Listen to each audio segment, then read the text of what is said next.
আমি কোথায় গেলাম রে?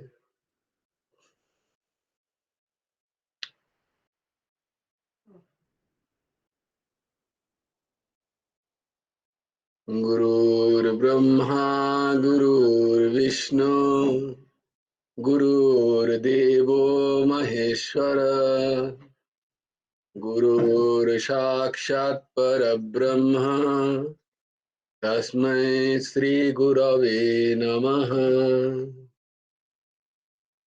कृष्णाय वासुदेवाय हरये परमात्मने प्रणतक्लेशनाशाय गोविन्दाय नमो नमः। वसुदेवं सुतं देवं कंसचाणूरमर्दनं देवकी परमानन्दम् कृष्णं वन्दे जगद्गुरुम्। बोलेंगे ना, कृष्णाय वासुदेवाय देवकी नंदनाय च नन्दगोपकुमाराय गोविन्दाय नमो नमः। নবকুমার চতুষ্পাঠীর আরেকটি অধ্যায় তোমাদের খুব খুব স্বাগত।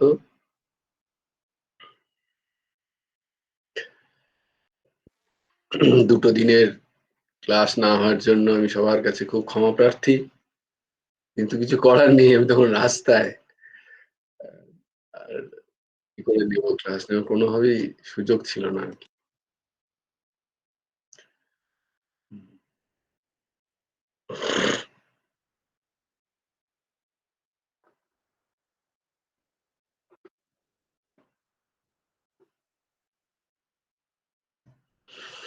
জয় গুরু রাধেশ।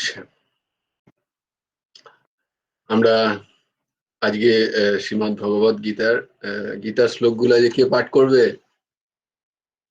কেউ একজন এগিয়ে এসো। ও ভেরি গুড, ভেরি গুড। আজ পম্পামা পাঠ করবে, আজ সুতোর আছে। Very nice. সুতোর দিচ্ছে, পম্পামা আজকে পাঠ করবে না। জয় গুরু রাধে স্যার। হ্যাঁ, জয় গুরু রাধে শ্যাম মা। হ্যাঁ কাকু, আমি এই টাইমটাতে আসলে বাসে থাকি, তো আজকে সিট পেয়েছি তাই করতে পারছি, অন্যদিন তো বুঝতে পারি। সিটও পাই না, এত ভিড় থাকে। হ্যাঁ জানি তো, বুঝতে পারি। না না বাবরে, প্রচন্ড ভিড়, ওই সময় কিচ্ছু করতে পারবি না। না না, ওটা কোনো ব্যাপার না। কিন্তু ওই আর কি, মানে আমি এটা চেঞ্জ করেছি এটা কারণে, সেটা আদৌ হচ্ছে না, যদিও দেখা যাক কতদূর কি হয়। কিন্তু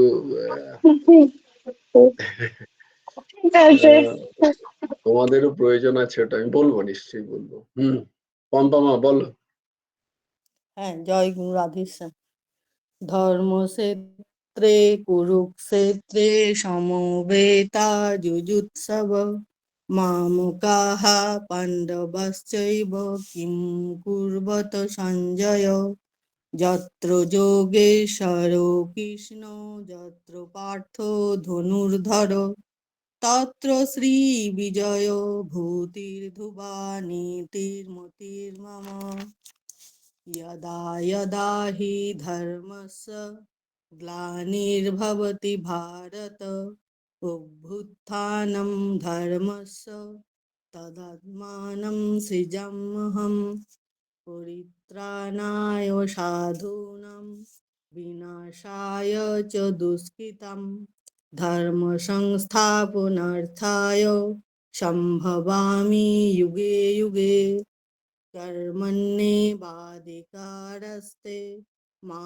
फलेषु कदाचन मा कर्मफलहेतुर्भू मा ते सङ्गस्तकर्माणि योगस्थ कुरु कर्माणि सङ्गं त्यक्ता धनञ्जय सिद्धा सिद्धौ समो भूत्वा समत्तं योग उच्यते विहाय कामान्य सर्वान् पुंश्चरति निःस्पृह নির্মম নিরহংকার স শান্তিম অধিগচ্ছতি। তমেব শরণং গচ্ছ সর্বভাবেন ভারত, তৎপশ্চাদাৎ পরা শান্তি স্থানং প্রাপ্স্যসি শাশ্বতম। তদ্বিদ্ধি প্রণিপাতেন পরিপ্রশ্নেন সেবয়া, উপদেক্ষন্তি তে জ্ঞানম জ্ঞানিনস্তত্ত্বদর্শিনঃ। শ্রদ্ধা বা লভতে জ্ঞানম তৎপর সংযতেন্দ্রিয়, জ্ঞানম লব্ধা পরা শান্তিম মুচিরেনাধিগচ্ছতি। জয় গুরু রাধেশ্যাম। জয় গুরু রাধেশ্যাম। অসাধারণ, অসাধারণ, খুব সুন্দর, খুব সুন্দর। Very good, very good. সবাইকে বলতে হবে কিন্তু এরকমই, প্রত্যেককে বলতে হবে। খুব ভালো। জয় গুরু রাধেশ্যাম। তাহলে আমরা ছিলাম কোথায়? শ্রীমদ্ ভগবদ গীতার 6ষ্ঠ অধ্যায়, অধ্যায় নম্বর 6, তার আমরা 7 নম্বর শ্লোকটা করেছিলাম, তাই না? 7 নম্বর শ্লোকটা করেছি, আজকে আমরা 8 নম্বর শ্লোক করব।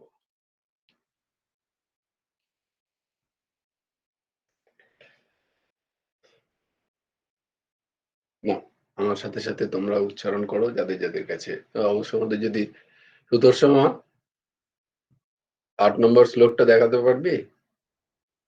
অধ্যায় নম্বর 6 আমি পাঠিয়ে দিলে ভালো হতো, বল। হ্যাঁ আমি খুলেছি তো, হচ্ছে না, দেখা যাচ্ছে না। না, তোর ওইটা আগের শ্লোকগুলো আসছে। ও আচ্ছা, আরেকবার করছি তাহলে, দাঁড়াও। তো কোনো অসুবিধা হচ্ছে না তো? না না না না, অসুবিধা হচ্ছে না। হ্যাঁ, সাবধানে, এইসব হ্যাঁ রাস্তায় চলার সময় করো না এগুলো। না না, আমি এটা বসে আছি। হ্যাঁ আমি মাইকটা বন্ধ করে দিই। হ্যাঁ, বেশ। না, আমার সাথে সাথে তোমরা উচ্চারণ করো। হ্যাঁ, গুড, ভেরি গুড, ভালো দেখা যাচ্ছে। জ্ঞান বিজ্ঞান তৃপ্তাত্মা, জ্ঞান বিজ্ঞান তৃপ্তাত্মা, কূটস্থো বিজিতেন্দ্রিয়ঃ, কূটস্থো বিজিতেন্দ্রিয়ঃ, युक्त इत्युच्यते योगी, युक्त इत्युच्यते योगी, समलोष्ठास्मकाञ्चनः, समलोष्ठास्मकाञ्चनः।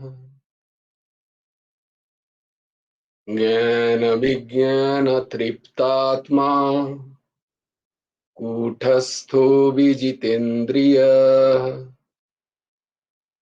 युक्त इत्युच्यते योगी, समलोष्ठाश्मकाञ्चनः।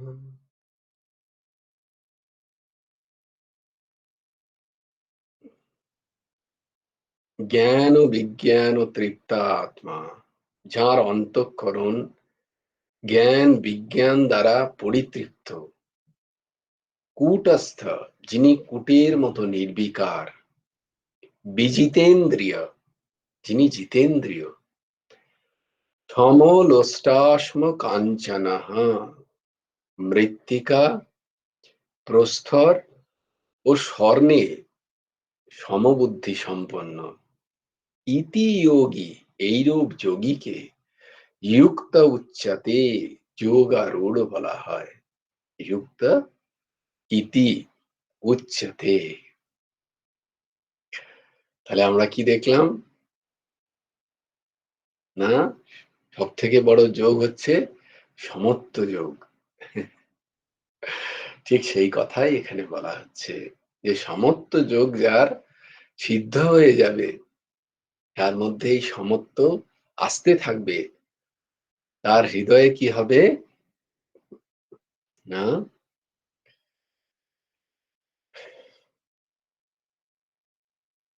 লোষ্ঠ, অশ্ম এবং সোনা। লোষ্ঠ মানে হচ্ছে মাটির ঢেলা, মানে মাটি, মাটির ঢেলাকে লোষ্ঠ বলে। আর অশ্ম হচ্ছে পাথর। কাঞ্চন মানে সোনা, তোমরা সবাই জানি। তো এই তিনটির মধ্যে যে কোনো ভেদ নেই, অভেদ দৃষ্টি। সমত্ব বুদ্ধি মানে এইটা সমত্ব বুদ্ধি, সবচেয়ে বড় সমত্ব বুদ্ধি, যার মাটি এবং সোনার মধ্যে কোনো ভেদ দৃষ্টি নেই। আচ্ছা, তার মানে কি সে সোনার তৈরি কোনো জিনিসকে সে বাইরে ফেলে রাখবে মাটির সাথে? না না না, সে সেটা করবে না।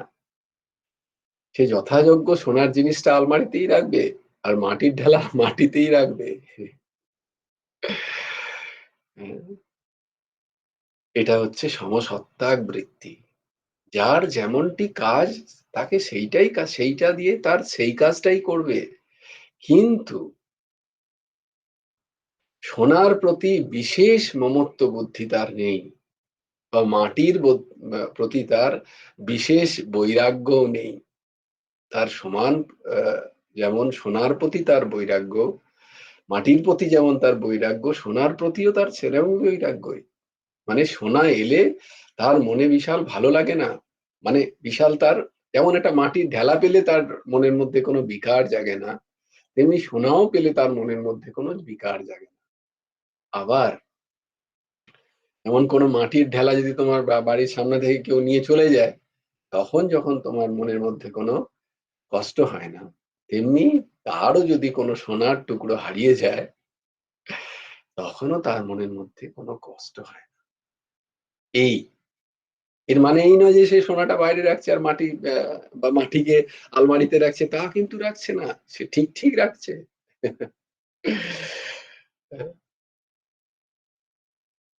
উদাহরণ, অনেক উদাহরণ আছে। যারা এরকম জায়গায় যান তাদের মধ্যে এরকম অনেক উদাহরণ আছে। আমাদের প্রভুরই উদাহরণ দিই। ঠাকুর যখন আশ্রমিক কেউ তখন থাকতেন না আশ্রমে থাকার জন্য, তো তিনি যখন আশ্রম ছেড়ে বেরোতেন, এক একটা ঘরেই তালা দিতেন। এক একটা ঘরে তালা দিয়ে আবার তালাগুলো টেনে টেনে দেখতেন।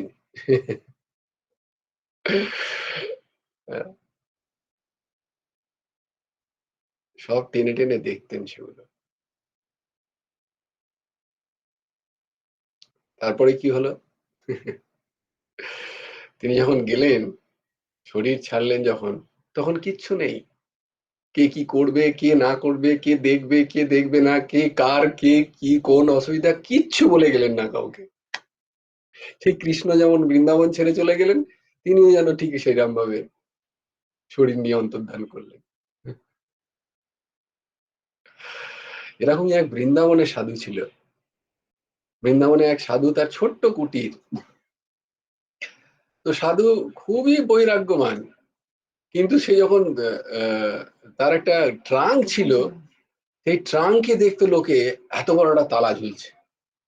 নিতেলি কোত্থেকে জোগাড় করেছে কে জানে, বিশাল বড় একটা তালা। তো তার ঘরে যেই আসতে, ঘরে কিচ্ছু নেই, শুধু ওই ট্রাঙ্কটি আছে, একটা কম্বল আছে, নিচে একটা মাদুর পেতে শোয়েছে, ফক্কর মহাত্মা একদম। কিন্তু ওই ট্রাঙ্কে তার এত বড় একটা তালা ঝুলে। সবাই এসে বলে, বাবার এই ট্রাঙ্কে নিশ্চয়ই কিছু আছে, শিষ্যরা বোধহয় কোনো একটা কিছু বিশেষ কিছু দিয়েছে, এই ট্রাঙ্কে আছে রাখা, আছে না ওটা চুরি হয়ে যায়, তাই জন্য ওই ট্রাঙ্কটাতে অত বড় একটা তালা ঝুলিয়ে রেখেছে। তো ব্রজবাসী যারা বাবাকে দেখা করতে যেতেন, তো বাবাকে জিজ্ঞেস করতে হয়, বাবা ট্রাঙ্ক মে ক্যা হ্যায়? তো বাবা রেগে যেত, এই ট্রাঙ্কে তোদের তোদের কি দরকার ট্রাঙ্কে? তার মানে সবাই ভেবেছিল বাবার ওই ট্রাঙ্কে নিশ্চয়ই মণিমুক্ত কিছু আছে লুকিয়ে। তো সবার খুব আগ্রহ ওই ট্রাঙ্কের দিকে।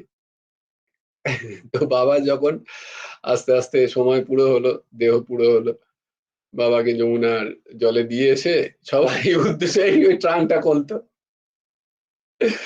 তো বিশাল বড় তালা, তার চাবি কোথাও পায়নি, দিয়ে সেই চাবি ভেঙে ভেঙে খোলা হলো, তালা খোলা হলো ভেঙে, যে ট্রাঙ্কের মধ্যে কিচ্ছু নেই, ট্রাঙ্ক ফাঁকা। তাতে একটা গীতাজি আছে, আর তার কটা তুলসীর মালার তুলসী মালার যে মণি, সেই মণি কটা রাখা আছে আর তার জপের মালাটি।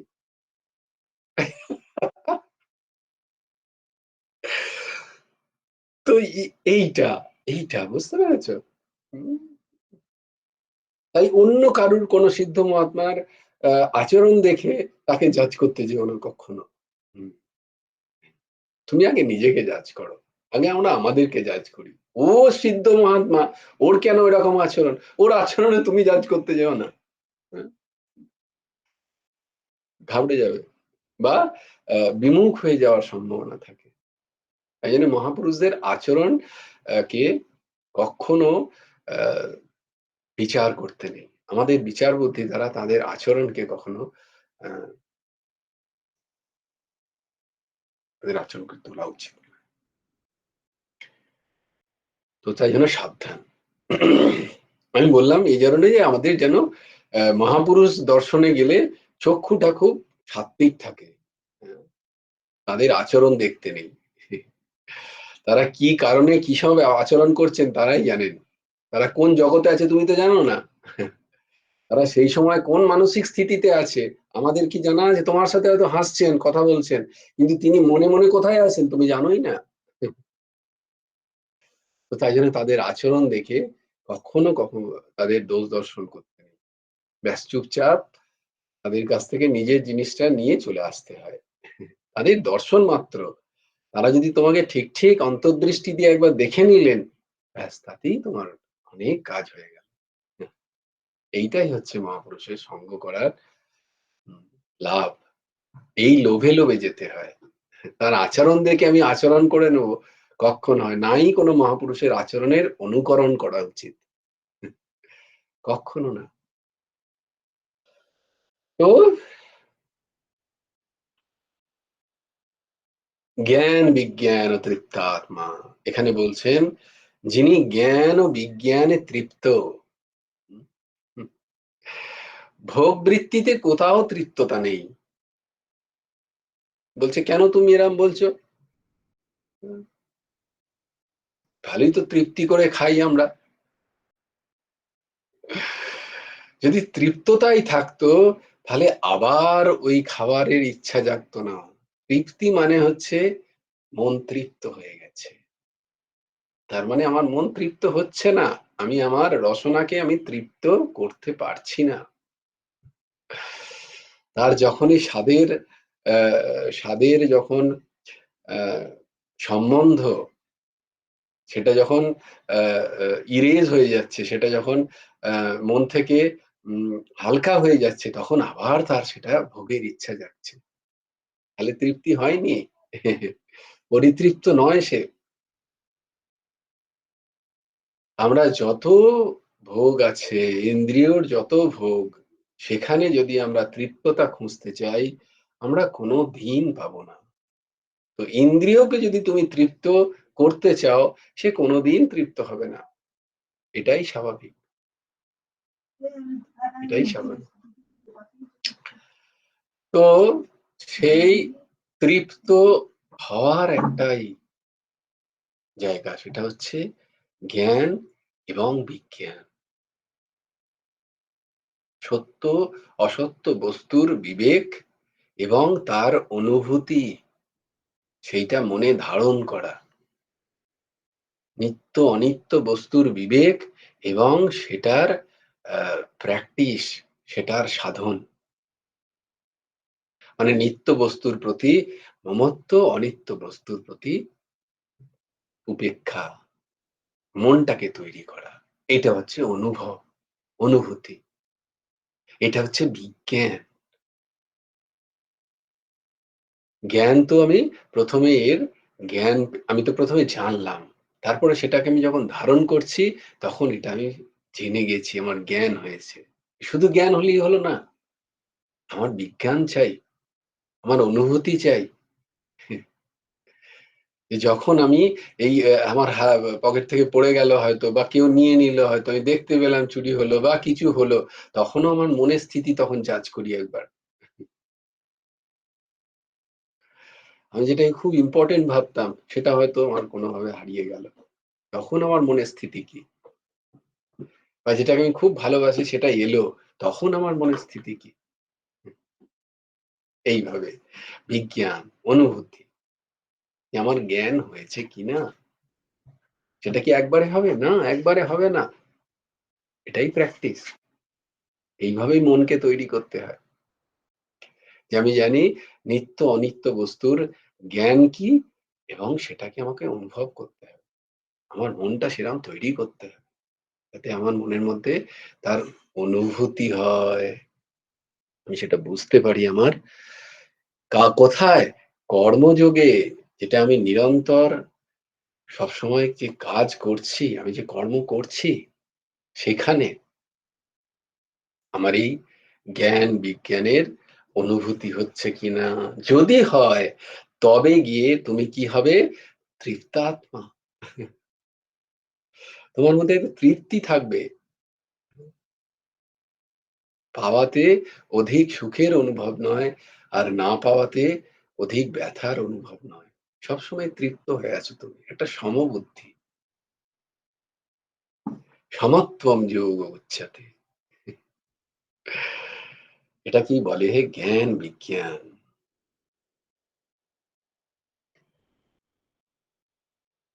তারপরে কি বলছে? কূটস্থ বিজিতেন্দ্রিয়। কিরকম বিজিতেন্দ্রিয়? না কূটস্থ।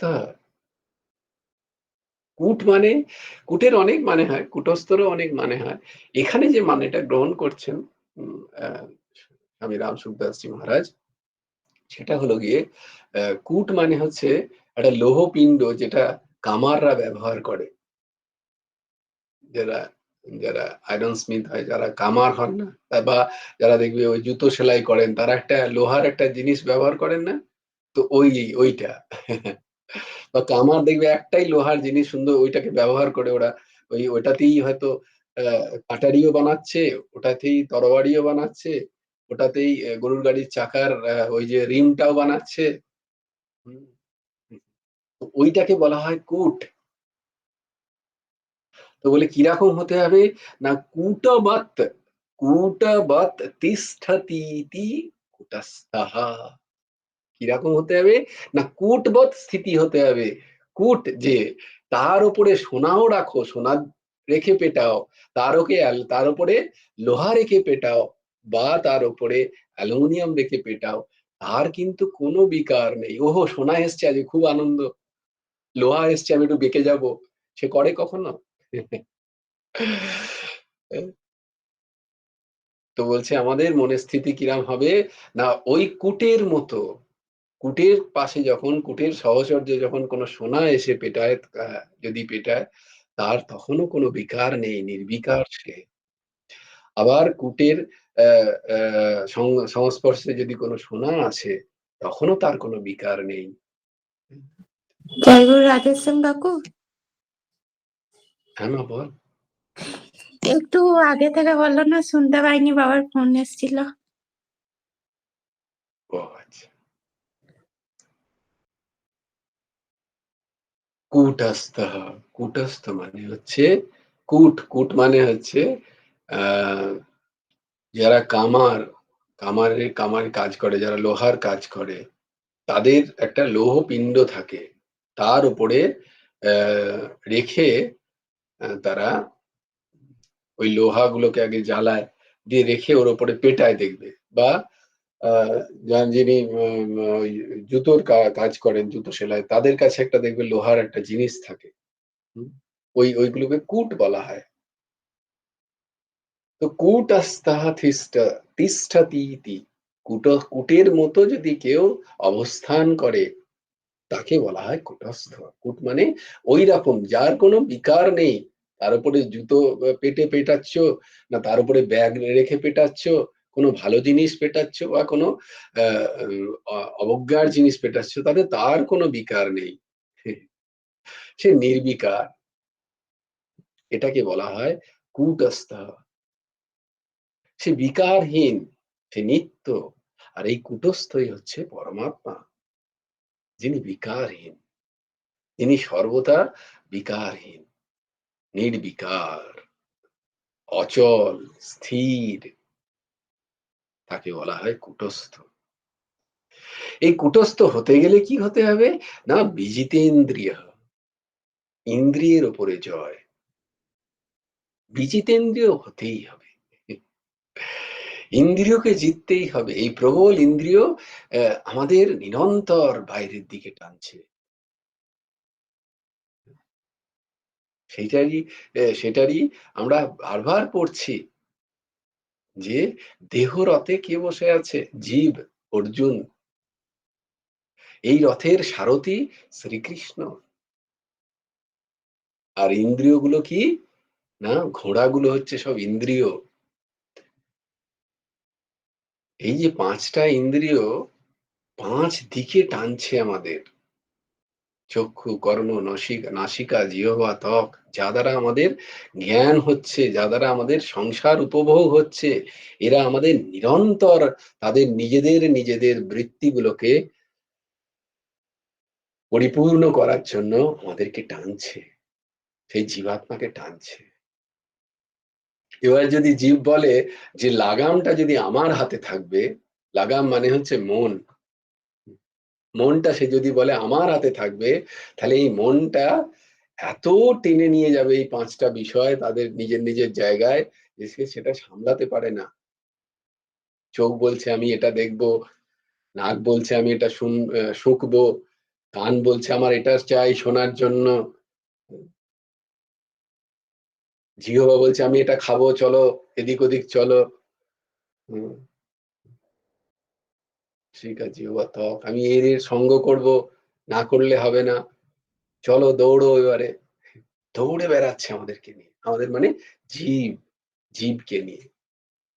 তো বলছে কি করতে হবে না, ওই জন্য লাগাম স্বরূপ মনটাকে ভগবানের হাতে দিয়ে দিতে হবে। তখন ভগবানকে চিত্ত উজ্জ্বলা, জ্ঞান ও উজ্জ্বলা বুদ্ধি, জ্ঞান দীপ্ত যে বুদ্ধি, সেই বুদ্ধি নর্মাল ইন্টেলেক্ট নয়, এই বুদ্ধি নয়, জ্ঞান দীপ্ত বুদ্ধি, যে বুদ্ধিতে জ্ঞান স্থাপন হয়েছে, তিনি হচ্ছেন প্রভু শ্রীকৃষ্ণ।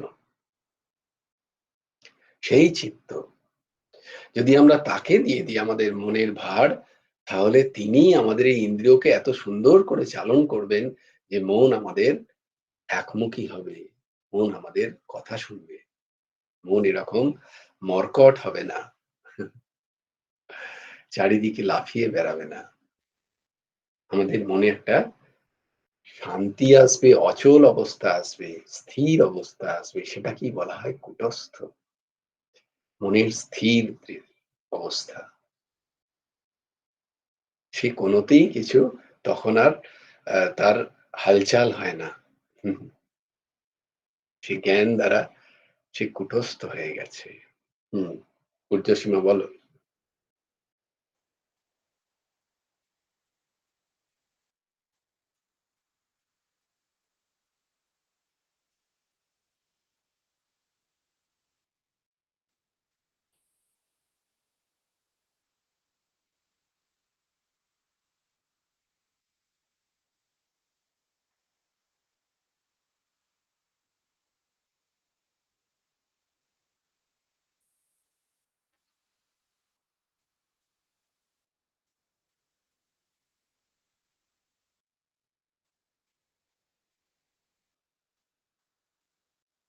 বাহ, দুটো দিকের প্রশ্ন।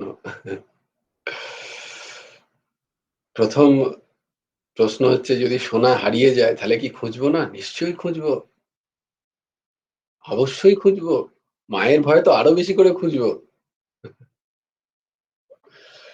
যদি মায়ের ভয় থাকে তাহলে তো অবশ্যই খুঁজবো, যদি মায়ের ভয় নাও থাকে তাহলেও খুঁজবো। প্রথমেই তাই জন্য বললাম যে যার সাথে যেমনটি ব্যবহার তার সাথে তো তেমনটিই করব। আমি সোনাকে আমি আলমারির ভেতরেই রাখবো, তাকে তার যোগ্য সেই সম্মানটা সে পাবে। আমি জানি সোনার কি দাম। এই এই এই বুদ্ধিতে তার ফরাক থাকবে না, সে যথেষ্ট ওই জায়গায় বিষয়ের কি দাম সেটা সে জানে। কিন্তু সোনাটা হারিয়ে গেছে, আমি খুঁজছি সবই, কিন্তু আমার মনের মধ্যে কোনো উদ্বেগ নেই।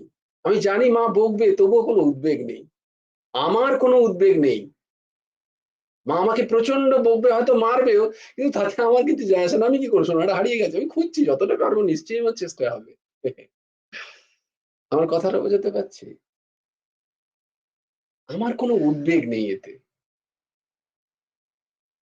হারিয়ে গেছে, আমি খুঁজছি, তন্ন তন্ন করে খুঁজছি, কিন্তু ভেতরে একটা অদ্ভুত শান্তির অনুভব করছি। কি কোথায় কি হলো, এরকম মনটা কেন এরকম, মনটা কেন এইটা এইটা আমি যথেষ্ট চেষ্টা করছি, বিশাল চেষ্টা করছি। একজন ওরকমই মহারাজ আছেন, তিনি ওইরকম একটা সংস্থার কি বলে ফিন্যান্সটা দেখেন। খুব উচ্চকোটির মহাত্মা। তো তাকে বলছেন যে তুমি এরকম কোটি কোটি টাকার যে হিসেব রাখো, তোমার কোনো ইয়ে যাকে না, তোমার মধ্যে কোনো, বললেন না কি করে? আমি ঝাড়ু দিলে যে ঝাঁটা দিলে যে পরিমাণ কাজটা করতাম, আমার কাছে এই পয়সাগুলো একই রূপে স্বরূপ, এগুলো তো কিছুই আমার নয়।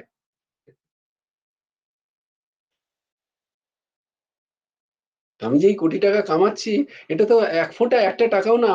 আমি তো পাবো সেই যেটা আমাকে কি বলে ব্রেকফাস্টে যেটা দেবে বা লাঞ্চে যেটা দেবে, আমার সেইটুকুই অধিকার। তো এর মানে এই নয় যে উনি টাকাগুলোকে বলে না না এর সাথে তো আমার কোনো সম্পর্ক, এগুলো সব মায়া, তা কিন্তু করছেন না তিনি। তিনি টাকা যেখানে দান আসছে, সেই টাকাগুলো যথার্থ তিনি লকারে গিয়ে রাখছেন, তিনি ফেলে দিচ্ছেন না, বলে টাকা মাটি মাটি টাকা বলে তিনি মাটিতে ফেলে দিলেন টাকাগুলো, তা কিন্তু করছেন না। এর উদ্দেশ্য একেবারেই তা নয়। মানে হচ্ছে ভেতর থেকে তার মহত্ব বুদ্ধিটাকে শেষ করে দেবে। এটাকেই বলা হয় সমত্ব বুদ্ধি, কিন্তু সমসত্ত্বাক বৃত্তি। তুমি সোনার দুলটা সুন্দর করেই রাখবে, তুমি ভালো করেই রাখবে, কিন্তু যদি কখনো কোথাও হারিয়ে যায়, এই সমস্ত ঘটনা ঘটলেও তুমি কিন্তু ভেতর থেকে স্থির। তুমি বাইরেও মাকে বলবে ছি ছি মা হারিয়ে গেল, কি যে বলবো, আমি কত খুঁজলাম, মানে তুমি চিন্তা করতে পারবে না, এত খুঁজেছি আমি, কি করবো বলে না পেলাম, মানে তখন তুমি ভীষণ ভাবে দেখাচ্ছ আমাকে, কিন্তু তুমি ভেতর ভেতরে হাসছো যে না আমার এতে কিছু নেই, আমি কোথাও নেই এর মাঝখানে। কিন্তু তুমি মা বলছে সত্যি ভীষণ খুব কষ্ট পেয়েছে সোনাটা হারিয়ে, এর কি স্থিতি দেখো। তোমার মাকে দেখাতে হবে না, কাউকে দেখাতে হবে না, নিচের ভেতরটা।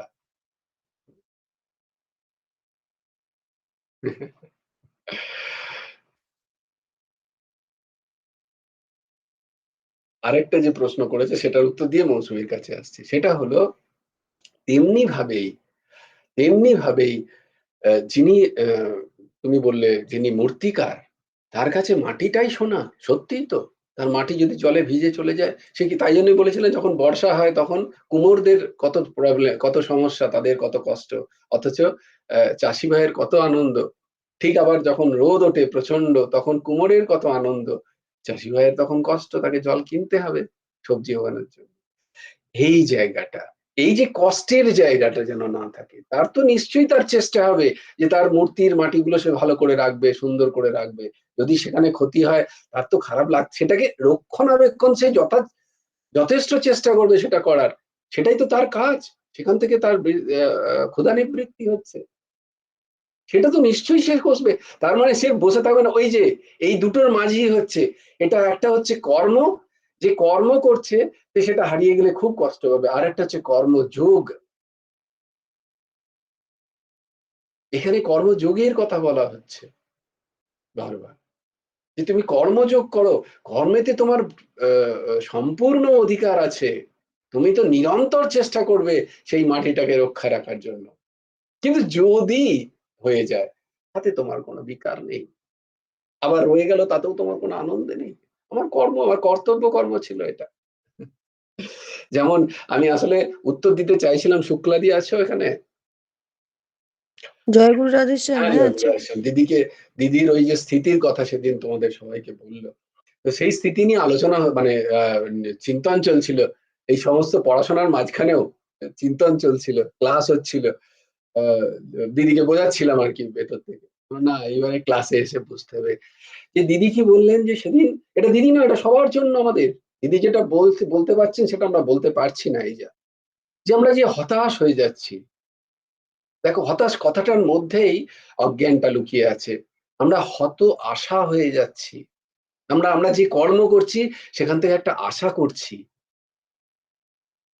আমার নাম জপ সাধনা, আমার ভগবত সেবা, আমার সৎসঙ্গ, এই সবের মাঝে আমি আশা করছি যে এগুলো করলে আমার মন শান্ত হয়ে যাবে। যখন হচ্ছে না তখন হতাশ হয়ে যাচ্ছি। তাহলে এগুলোকে আমি কি মনে করছি যে এগুলো হচ্ছে এগুলো হচ্ছে উম, এগুলো জন্য, কিন্তু আমার চাই কি শান্তি। আমি চাই রেখেছি শান্তিকে, আর ভগবানকে করেছি, নামকে করেছি সাধ্য। সাধন করেছি কাকে? এই সাধ্য করেছি কাকে? আমার মনের স্থিরতাকে। আর সাধন করেছি কাকে? ভগবানকে, নামকে। আমি আমার গুরুদেবের ঠাকুরের কাছে গেছিলাম, প্রভুর কাছে গিয়ে খুবই তখন চিন্তা করো মানে কি অহংকার চিন্তা করো। সবে দু একটা হয়তো নাম হয় কোনো মতে, হচ্ছে কি হচ্ছে না।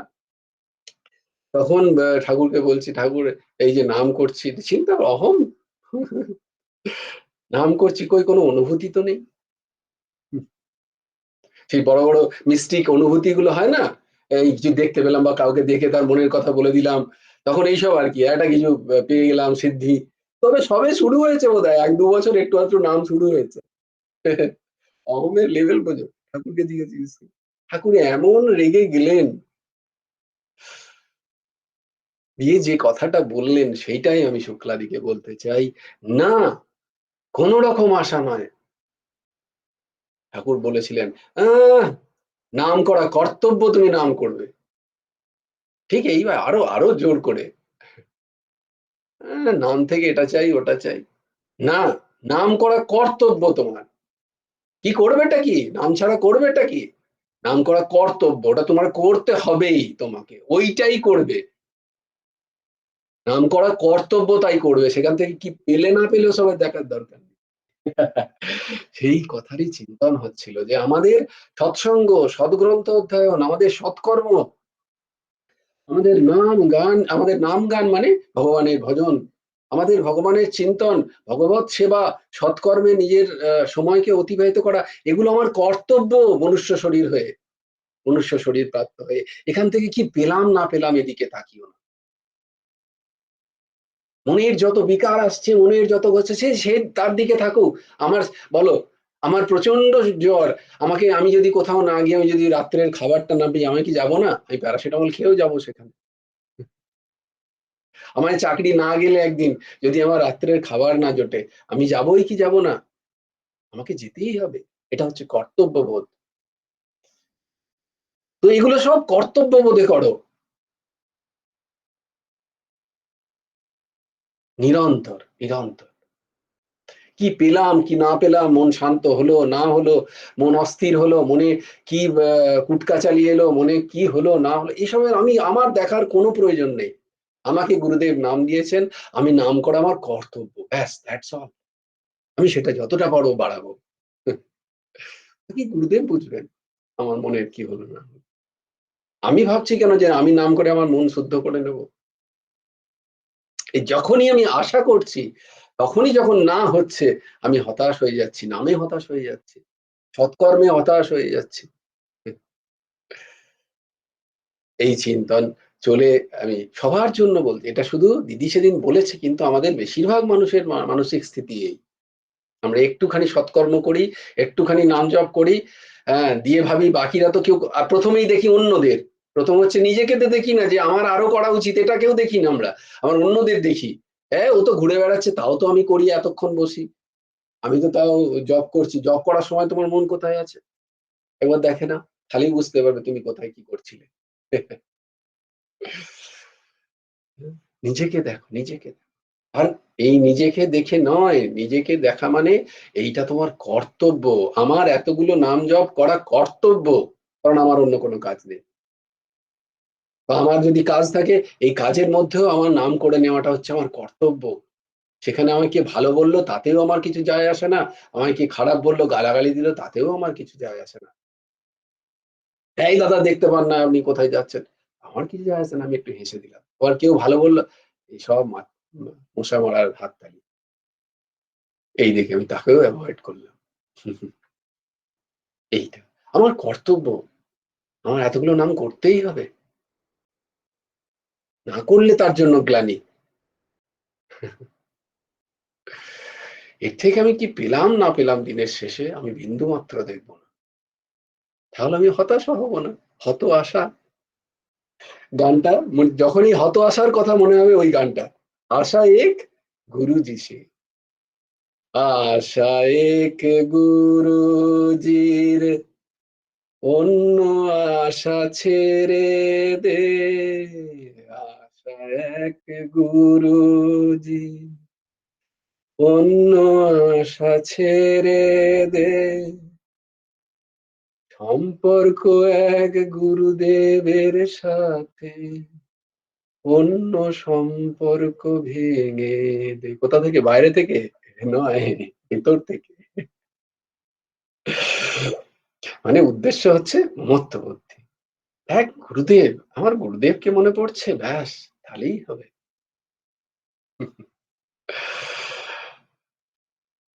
এই তো বুঝতে পারলে, কর্মণ্যেবাধিকার, কর্ম তো অবশ্যই করব, এবং সমসত্ত্বাক বৃত্তি তো থাকবেই, যেটা সংসারে চলছে। কিন্তু সমত্ব বুদ্ধি হচ্ছে, আমি জানি একটা মাটির ঢেলাও আমার কাছে যা গুরুত্ব, ওই সোনাটারও তাই গুরুত্ব আমার কাছে। গুরুত্বতে কোনো আমার ফারাক নেই। হ্যাঁ, প্রথমে হাত তুলে অনেকগুলো হাত উঠেছে, very good. I like questions always, as usual. তো মৌসুমী প্রথমে হাত তুলেছে, বলো। হ্যাঁ, জয়গুরু রাধেশ্যাম জয় পিনাকিদা। গুরু রাধেশ্যাম। হ্যাঁ, হ্যাঁ, একটা প্রশ্ন এসছে মনে, সেটা বলো। হলো ধরুন কারো অ্যাক্সিডেন্ট হয়েছে কোনো বাচ্চার, তো শুনে সেটা তার মা বাবাকে ফোন করলাম আমি, হ্যাঁ, তো অথচ সেটা আমি শুধু যদি কর্তব্যর জন্য করি, আমার একটুও যদি মনে কষ্টই না হয়, চোখে একটু জলও এলো না, কিছুই হলো না, আমি শুধু কর্তব্য বলে করছি যে একটা বাচ্চার এরকম হয়েছে ওই জন্য ফোন করছি, বা তাদের যদি কোনো হেল্প লাগে সেটাও বলছি হয়তো করব, বা তাকে হসপিটালে দেখতেও যাচ্ছি, অথচ তার জন্য মনে কোনো ফিল করছি না, তার জন্য কোনো কষ্ট আমি করছি না, অথচ ঠাকুরের কাছে হয়তো প্রেও করছি যে তাড়াতাড়ি সারিয়ে দাও, অথচ আমি মন থেকে যদি ফিল না করতে পারি তাহলে সেটা বলবো কি করে ঠাকুরকে যে তাড়াতাড়ি তাকে সারিয়ে দাও বা কিছু। মানে মমত্ব বুদ্ধিটা কি একদমই রাখবো না, এটা কি করে মানে করবো আর কি এটা কি প্র্যাকটিসটা। করে হয়? এটা সম্ভব কখনো? Very good, very good, very practical question, very practical question.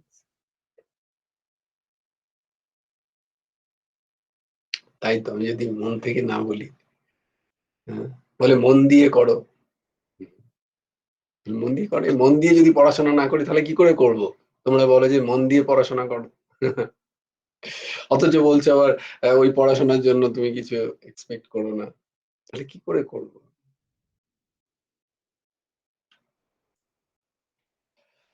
Hari ওম তৎসৎ। খুব খুব খুব সুন্দর একটা প্রশ্ন, খুব বিচারের প্রশ্ন।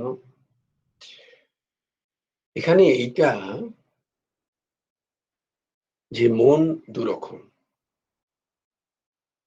মন দুরকম। আমি যে মনের কথা এখানে বলছি সেটা হচ্ছে কাঁচা মন, সেটা হচ্ছে জ্ঞানহীন মন, সেটা অবিদ্যাকৃত মনের কথা বলছি। যে মন কি আমি ভাবছি যে আমি মন দিয়ে করছি, এটা অবিদ্যাকৃত মন। আমি আগের দিনে বলেছি যে শান্ত মহাত্মা সেই হবে যার মন কারোর কষ্ট দেখলে বিগলিত হয়ে যাবে। কিরকম? সে যেমন একটা কুকুর বাচ্চার কষ্ট দেখলে তার কষ্ট হবে, তেমনি তার নিজের বাচ্চার কষ্ট দেখলে যেমন কষ্ট হবে, তেমনি একটা কুকুর বাচ্চা দেখলেও তার ওই একই কষ্ট হবে। এইটা হচ্ছে পাকা মন। আমার বন্ধুর যে কথাটা তুমি বললে, আমি বুঝতে পারছি তুমি কার উদাহরণ দিলে। খুব ভালো, খুব ভালো, নিশ্চয়ই, অবশ্যই। কিন্তু মনকে জিজ্ঞেস করো, ওই সময় এরকম লাখ লাখ বাচ্চা হয়তো তারা অ্যাক্সিডেন্টে গ্রস্ত হয়েছে, আমার তাদের জন্য কষ্ট হচ্ছে না কেন?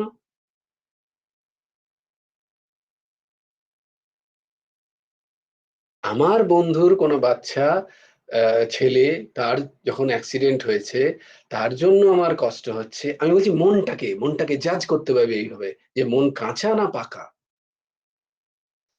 মন সেখানে প্রচন্ড আমার কাঁদছে, কষ্ট হচ্ছে। কেন? না, আমার মমত্ব বুদ্ধি আছে। সে আমার বন্ধুর ছেলে, বা একেবারেই নিলাম একদম প্র্যাকটিক্যাল কোশ্চেন, সে আমার পুত্র বা সেটা আমার কেউ। ওই যে বলছি না, যে যখনই আমি শুনলাম যে ওই পাড়ায় একটা অ্যাক্সিডেন্ট হয়েছে, ও অ্যাক্সিডেন্ট হয়েছে, ও রে, হ্যাঁ গো, দুজন না, খুব দুজন ভীষণ ইনজিওর্ড, প্রচন্ড অবস্থা খারাপ, ব্লিডিং হচ্ছিল, দেখে এলাম হসপিটালে। আমি আর তোমাদেরকে শেষ দিকটা দেখাচ্ছি না, আগে এইটাই নিয়ে যাও যে হসপিটাল গেল। তারপরে একজন বসলো, বললো, এরে জানিস, তখনও কিন্তু তখন মনে স্থিতি কি, আরে দুটো ছেলে এরকম হলো। ব্যাস, যখনই আমি শুনলাম তার মধ্যে কে একজন তোর ভাই ছিল, শুনলাম, হ্যাঁ, ব্যাস, এই যে এই হচ্ছে তোমার অহংকার। কথাটা বোঝার চেষ্টা করো। আমি তো কই তখন দৌড়চ্ছিলাম না হসপিটালে, দৌড়েছি না। মনের ভাঁওতাটাকে বোঝো, মায়ার ভাঁওতাটাকে বোঝো, যে মায়ার ভাঁওতাতে আমি আটকাচ্ছি সেইটাকে বোঝো, তাহলে মনটাকে বুঝতে পারবে। তুমি যে মন নিয়ে করছো, আমি কথা দিচ্ছি যে ওই মন নিয়ে তুমি করতে যাও আর সেখানে তার বাবা মার কাছ থেকে তুমি ভুল ব্যবহার পেয়ে আসো, তারপরে যদি তোমার মন কাঁদে, তাহলে বুঝবো তোমার মন আছে। মৌসুমী গেল, প্রচন্ড কাঁদতে কাঁদতে গেল তার বন্ধুর ছেলেকে দেখতে। সেখানে তার বন্ধু বলল, এই মৌসুমী, তুমি কেন আসছো? কি দরকার তোমার এখানে আসার? তোমাকে তো আমি ডাকিনি, কোনো প্রয়োজন নেই তোমার। বাই চান্স আমি বলছি না এরকম হবে, প্রভু সবার সুন্দর ব্যবহার রাখো, হয়তো কোনো কারণে কিভাবে মৌসুমী সেখানে অপমানিত হলো। নিজের মনকে জিজ্ঞেস করো, তখনও কি সেই একই অবস্থায় থাকবে মন? তখনও কি একই কাঁদবে মন? মনটাকে জিজ্ঞেস করো, উত্তর পাবে। তার মানে ওই মন হচ্ছে অহম দুষ্ট মন। আমি এই, আমার বন্ধু এই, তার পুত্র এই, এটা অহম দুষ্ট মন। কিন্তু সেখানেই একজন, আমি চেষ্টা করছি কি, আমি চেষ্টা নয়, ভগবান করছেন গীতার দ্বারা এমন একটা মন তৈরি করতে, যে মন সবার জন্য কাঁদবে। আমার যেখানে করার জায়গা, এটা বলে সমসত্তা বৃত্তি। তুমি বলবে তাহলে কি সবার জন্য? না না, আমি বলছি না সবার জন্য দৌড়বে, তুমি তোমার বন্ধুর ছেলের জন্যই দৌড়বে।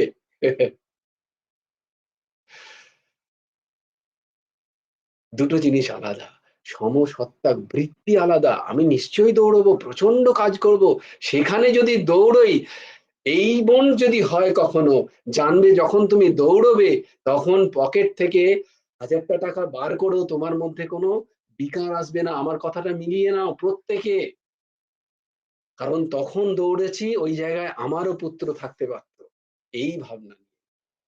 আমার বৃত্তি সেখানে, আমি তাকে চিনি তাই আমি দৌড়েছি।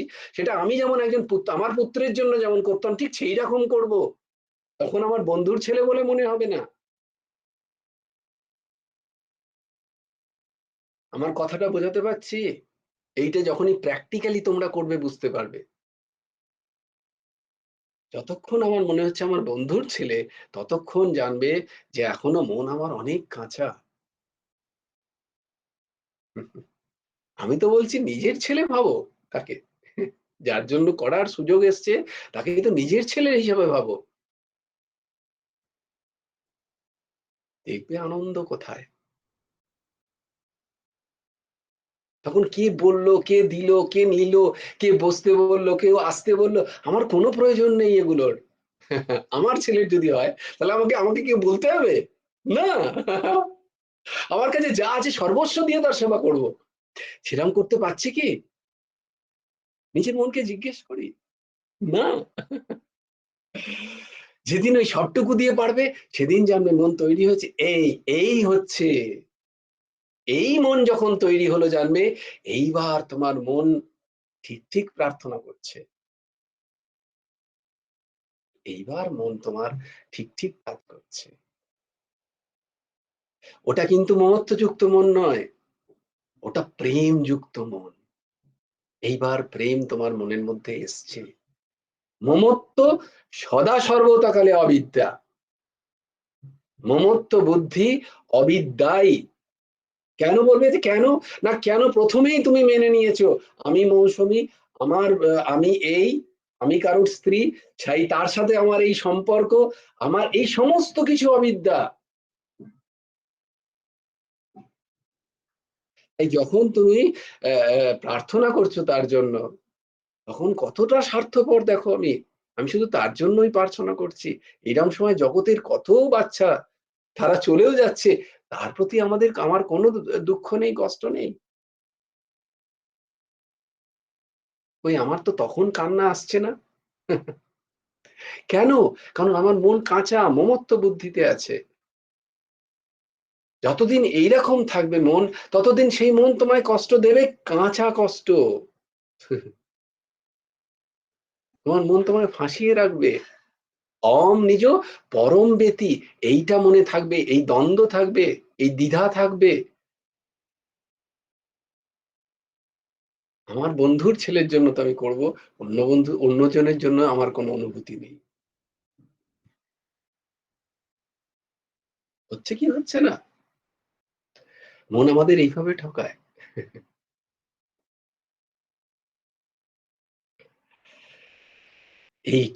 এইরকম মন, যে মন সবার জন্য কাঁদে, যে মনের মধ্যে কোনো বিশেষ বৃত্তি নেই, যে মন সবার জন্য,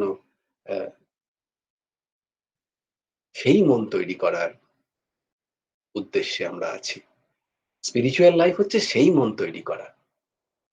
তার মানে কি তুমি সবার জন্য দৌড়বে প্রত্যেকদিন? না না না, সেটা বলছি না। তুমি তো তোমার বন্ধুর ছেলের অ্যাক্সিডেন্টেই দৌড়বে।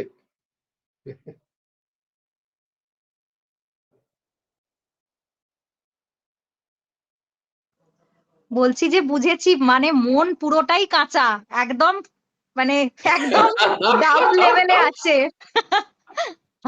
কি করে যে পাকবে মনটা, আর মানে সেটা কি করে প্র্যাকটিস হবে, সবই উত্তর তো জানা আছে যে প্র্যাকটিস করতে হবে, কিন্তু কি না, করে যে কি হবে এই বোঝা যে তুমি যাচ্ছে না। বুঝতে পারলে, এই যে তুমি বুঝতে পারলে, আমার বোঝানোটা যে তুমি বুঝতে পারলে, এটাই একটা হুম। বিশাল বড় ব্যাপার।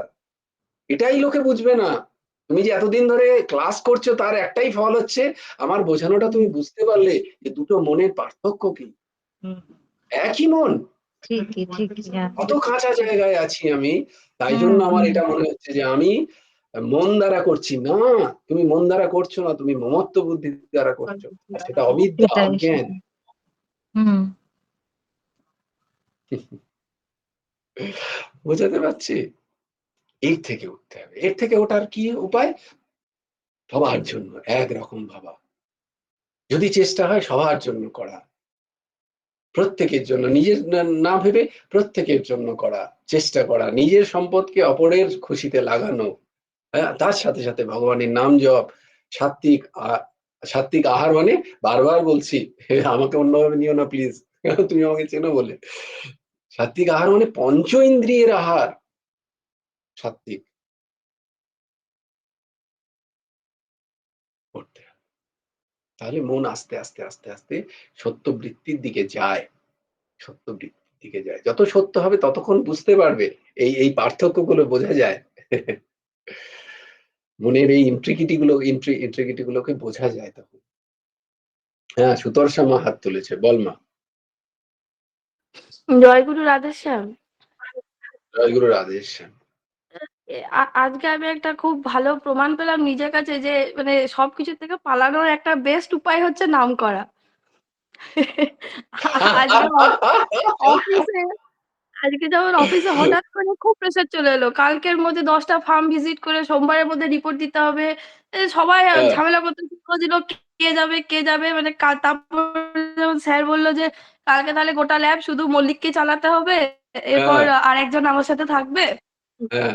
আমার প্রথমে তো প্রচন্ড মাথা খারাপ হয়ে গেল, টেনশন হয়ে গেল, মানে এতই টেনশন হচ্ছিল, হাত কাঁপতে শুরু করে দিল যে আমি এত সারাদিন ধরে একা একা কি করে 9 ঘন্টার ল্যাব চালাবো, এত কাজ সেখানে। দিয়ে তারপর সবাই দেখি ঝামেলা করছে, চিৎকার করছে, আমি চুপচাপ রাধা রাধা রাধা রাধা করতে টেনশন চিন্তা সব পড়ে গেল। যেন সবকিছু থেকে পালাবার উপায় একটাই।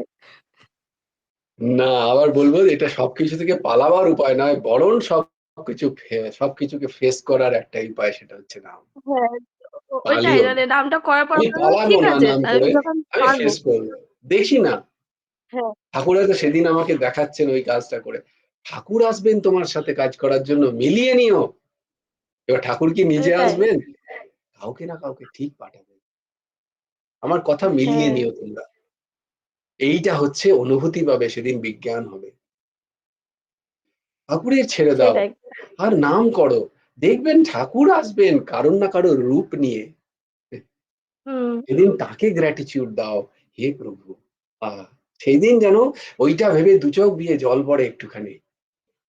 হুম। যে তুমি এত শোনো, তুমি এই অধমের জন্য শোনো ঠাকুর।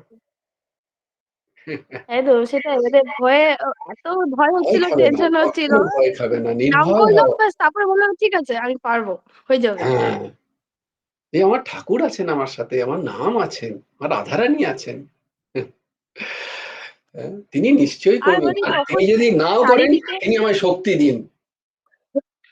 হ্যাঁ, হ্যাঁ, বিপদে আমায় যখন রক্ষা করো, এ নহে মোর প্রার্থনা, বিপদে আমি না যেন করি ভয়। একদম একদম। আমার প্রার্থনা নয় যে তুমি আমাকে 10টা লোক পাঠাও, কখনো নয়। আমার প্রারব্ধ আমাকে ভোগ করতে দাও। যদি তোমার মনে হয় যে আমার ক্যাপাবিলিটি আছে, আমি একদিন গোটা ল্যাব সামলাবো, yes I can do that. তুমি আমায় একদম। সেই শক্তিটা দাও সেদিন। সবাই ঝগড়া করতে শুরু করে দিল, ম্যানেজার চিৎকার করতে শুরু করে দিল। ভেরি গুড, ভেরি গুড মা, ভেরি গুড, অসাধারণ, অসাধারণ। এইরকম হতে হবে আমাদের। দেখো তারা কত অশান্তিতে ভুগবে, যে সোমবার দিন কার না কার পড়বে। তুমি তোমার কোনো অশান্তি নেই, তুমি জানো আমার নাম আছে। নাম করতে করতে একদম। প্রত্যেকটা দিন যেমন কাটছে, সেদিনও 9 ঘন্টা কেটে যাবে আমার। আসুক না, কোনো হ্যাঁ, অসুবিধা নেই। আর জয় আমার গুরুদেব। কথা মিলিয়ে নিও, ঠিক এই মন নিয়ে তুমি যদি যাও, দেখবে ঠাকুর হাজির আছেন সেখানে কোনো না কোনো রূপ নিয়ে। তখন যদি চোখের জল না বেরোয়, তখন আমাকে বলো। আর সেই চোখের জলের যে আনন্দ, সে আনন্দ অসাধারণ আনন্দ, অসাধারণ। হুম, খালি বিশ্বাসটা রাখো, তিনি সর্বত্র সবসময় আছেন। নিজের অহং পুষ্ট করো। কখনো কে কি করছে না করছে আমার কোনো জানার দরকার নেই। আমি জানি আমার প্রভু আছেন, আমার গুরুদেব আছেন, আমার ঠাকুর আছেন। তিনি সবার জন্য আছেন। তার সাথে আমার সাথেও আছেন, আমার জন্যও আছেন। আমি এটা জানি, একদম। এটা দৃঢ় বিশ্বাস। আনুকূলস্য সংকল্প, প্রতিকূলস্য বর্জনম, রক্ষস্যতীতি বিশ্বাস। তিনি আমায় রক্ষা করবেনই করবেন। তিনি আমায় রক্ষা করছেন, এবং তিনিই আমায় রক্ষা করবেন। এই ভাব নিয়ে শুধু তার শ্রীচরণের চিন্তা ভজন। আর সত্যিই তিনি করেন। জয় গুরু রাধেশ্যাম। বাহ, খুব সুন্দর অনুভূতি, খুব সুন্দর অনুভূতি মা। এরম যেন সবার আমাদের হৃদয়ে আসে। জীবন সুন্দর হয়ে যাবে, সরল হুম, হয়ে যাবে।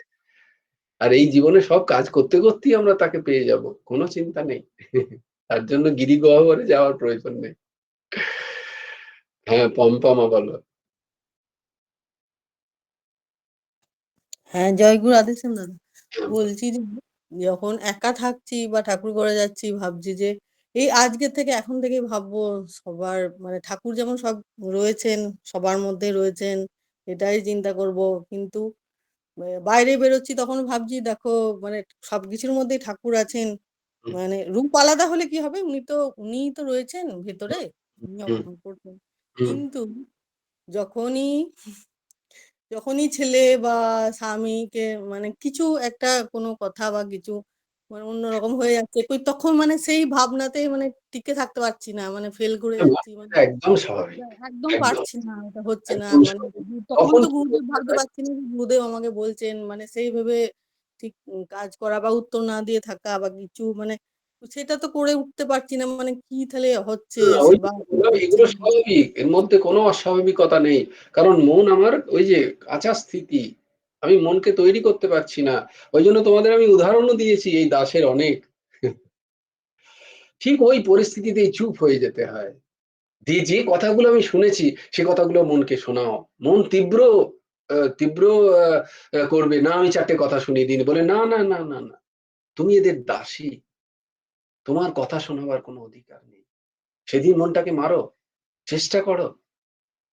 তুমি এই যে ছেলেটি বলছে, তুমি এর মা নও তুমি। মানে মায়ের অধিকারার্থে তাকে যদি ভালো করতে সেটা নিশ্চয়ই করবে। পজিটিভ সেন্স এ। কিন্তু তোমার অধিকারকে প্রতিষ্ঠা করার জন্য নয়। হ্যাঁ, মাকে এরম বাজে, বাজে কথা বলে শুনিয়ে দিলাম ১০ খানা কথা। কিন্তু সেটা শোনাতে পারি। মনটাকে আগে নিজে তৈরি করো। না, না, না, না, আমি তো দাসী, আমি তো দাসী, আমি তো দাসী। হুম। এরা প্রভুই এই রূপে এসছেন, আমার পরীক্ষা নিচ্ছেন। আমি তো এদের দাসী। আমার মনে করতে, করতে মন যখন সেটল হয়ে গেল তারপরে চেঁচাও। সেইটা কি হবে? না নাটক হবে, ড্রামা হবে।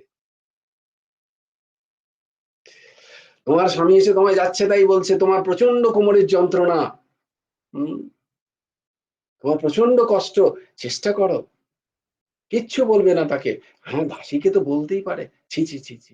আমার মনের মধ্যে কেন এমন হচ্ছে? আমি কারো স্ত্রী কি করে হতে পারি?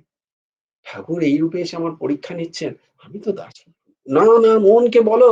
বারবার মনকে চাপকাও। যতক্ষণ বেরিয়ে আসছে মনের প্রচন্ড কষ্ট। মনকে বলো, "না, না, না, না, না, না, কক্ষনো না। কক্ষনো বেরোবে না একটা কথাও।"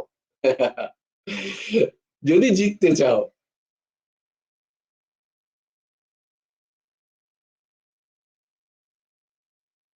মানে তাহলে তখন শুধু চুপ করে ওইটাই করতে হবে। নাম, নাম করো আর এই বিচারগুলোকে মনকে শোনাও। যে তুমি দেহ নও, তুমি পম্পা নও, তুমি এই নও, তুমি নাম নও, তুমি দেহ নও, তুমি দেহ নও, তুমি কারুর স্ত্রী নও, তুমি মা নও, তুমি এই নও, তুমি এই নও। কেন না আমি শুনেছি আমি। তুমি কে? আমি গুরুদেবের। আর গুরুদেবী এই রূপে এসে আমার পরীক্ষা নিচ্ছেন। গুরুদেবী স্বামী রূপে এসছেন, গুরুদেবী পুত্র রূপে এসছেন। আমার গুরুদেবের সেবা করার কর্তব্য। নাকি আমি গুরুদেবকে শুনিয়ে দেই। এখানে গুরুদেবকে বসাও। ওই স্বামী যখন বলছেন তখন গুরুদেবকে বসিয়ে দাও সেখানে। ওই রূপে তখন গুরুদেবকে নিয়ে এসো। তাহলে কি তুমি তাকে শোনাবে? গুরুদেব যদি ওইভাবে তোমায় বলেন, না, তখন তুমি মরে গেলেও তার জন্য সেবা করবে। এই ভাব নিয়ে এসো। ইষ্টভাব নিয়ে এসো সেখানে। দেখবে মন আস্তে, আস্তে, আস্তে, আস্তে, আস্তে, আস্তে শান্ত হয়ে যাচ্ছে। এই যে দেখো মৌসুমী এইটা শোনো, এই স্তরে গিয়ে আমি যখন স্বামীকে তখন কিছু বলবো তখন আমার মন শান্ত। আমার মনে কিন্তু তখন ক্রোধ নেই। যদি স্বামীর সেখানে ভুল থাকে তখন সেও বুঝবে। কেন বুঝবে? না হৃদ্যেশ্য অর্জুন তিষ্ঠতি। আমি তখন যখন ছেলেকে বলবো, ছেলে তখন ১ মিনিটে বুঝে যাবে সেটা। নাহলে ঝগড়া হবে। ২ অহমে ঝগড়া হয়।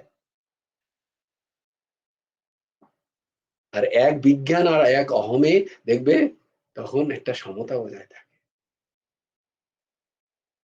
বুঝাতে পারছি? বিচার করো। এটা সবার জন্য পম্পা মায়ের যে স্থিতি এটা আমাদের সবার জন্য হয়। তখন বিচার করো। আমি বলছি না যে এই স্থিতি এই সকালবেলা হয়েছে। একজন কালকে উল্টোপাল্টা ব্যবহার করেছে। স্বাভাবিকভাবে প্রচন্ড অহং সেটা লেগেছে। লেগে গিয়ে আবার সকালে সে ব্যবহার করে অন্য সাহায্য চাইছে। বলতে গিয়েও তাকে মানে যাচ্ছে তাই ঝাড়তে গিয়েও ঠিক একই স্থিতি হলো। মনকে বললাম, "না, না, না এটা কি করতে যাচ্ছিস?" মন কিন্তু মানছে না, "না শুনিয়ে দে তাকে।" সে ৪ টে কথা শোনাচ্ছে তার এক্সপেকটেশন থেকে। তো ন্যাচারালি আমার এক্সপেকটেশন থেকে আমি শোনাতে পারি। শোনাতে গিয়েও বললাম, "sorry, sorry, sorry, extremely sorry." মানে তার যে আশাগুলো আমি পুরো করতে পারি না, আমি তাকে সরি বলছি এবং সে জিজ্ঞেস করছে, "কি হলো, কি হলো?" বললাম, "না, না কিছু হয়নি, কিছু হয়নি। ছাড়, ছাড়। বুঝতে দাও, বুঝতে দাও।" আমি একদম প্র্যাকটিক্যাল উদাহরণ দিচ্ছি এই দাসের, আজ সকালেই হয়েছে।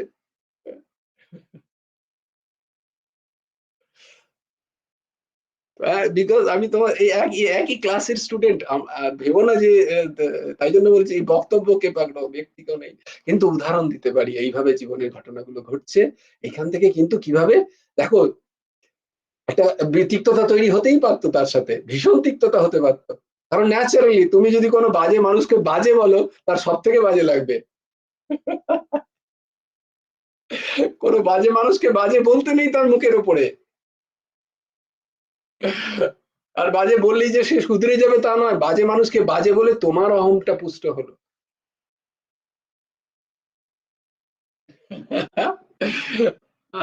বুঝতে পারলে, বুঝতে পারলে মা? উচ্চতাম উচ্চতাম। হ্যাঁ, হ্যাঁ, হ্যাঁ, বুঝতে পেরেছি। আমাদের কন্যা কুসুম মা হাত তুলেছিল, বল মা। আজকে সকালে মা বলছে যে তুই বদমাইশি করছিস, ইয়ে করছিস, আমি কাকুকে ফোন করব। দিয়ে বলছে, আমি বলছি ঠিক আছে তুমি ফোন করে নাও কাকুকে, আমি বদমাইশি আর করবো না, সত্যি বলছি আর করবো না। দিয়ে দিয়ে রেগে মুড়ি খাইনি, তোমাকে ফোন করতে যাচ্ছিল আর কি। দিয়ে তখনই মুড়ি বাটিটা নিয়ে বসেছি, আর ফোনটা করতে যাচ্ছিল। বাহ, বাহ, বাহ, বাহ।